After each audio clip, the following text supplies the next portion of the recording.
Без масовност, но со моќни пораки пред институциите. Вака помина денешниот марш за ангелите, на родителите и блиските на загинатите од дискотеката на смртта во Кочани. Кочанчани го преселија револтот и гневот од нивниот град во центарот на Скопје, пред главните институции.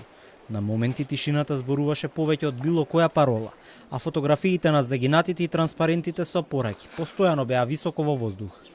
Трагедијата можеше да се спречи ако не задоцнеа институциите. Роднините на жртвите јасно им порачаа на функционерите што мислат за нивната работа. Дали еднаш има излегнато подопрет глас? Дали овој фраер тука, така наречен јавен обвинител само по потреби, партиски потреби,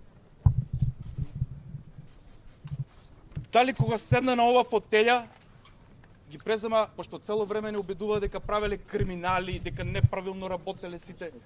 И исто така за оној Шизикот Тошковски се однесува, двајцата најкриви, најзасегнати за ова работа.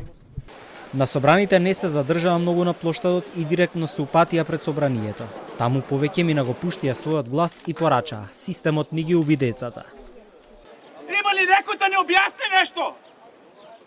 Каква е оваа држава што плаќам ја 22 години данок? Еден денар не сум дужен. Еден денар, ако дојдат нека ме затворат сите. Во името на корупцијата, на митото, на парата, нашите деца настрагаа какви лиценци, какви дозволи, какви прегледи е правено, кој е тоа водил математика. Гледаше да спасе многу животи, но за жал неговиот не. А зошто? Затоа што беа оставени сами на себе да се борат и да се спасуваат едни со други. Освен лагите, кои што секојдневно ги измислуваат, ништо друго не добивме. Браво! Браво! Браво! Роднините на жртвите повикуваа пратениците да дојдат и да се соочат со нив, додека љубопитни административци од собраниската служба дзирнуваа низ прозорците. А потоа пратеници дојдоа лице во лице со ожалостените кочанчани, но само оние од опозицијата. Добија предупредување да не печалат политички поени на ова, а дадоа ветување дека нема да ја политизираат трагедијата. Вие за време на избори и инаку исто така имате одење Кочани.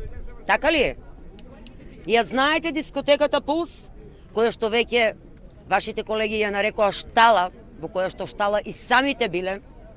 Ако сакаа индиректно да кажат дека ние граѓаните од Кочани сме говеда па сме влегувале во штала, и тие биле затоа што тие биле во таа штала.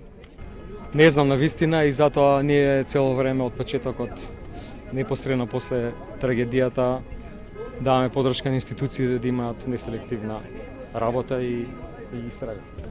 Имаш ли дечи? Не.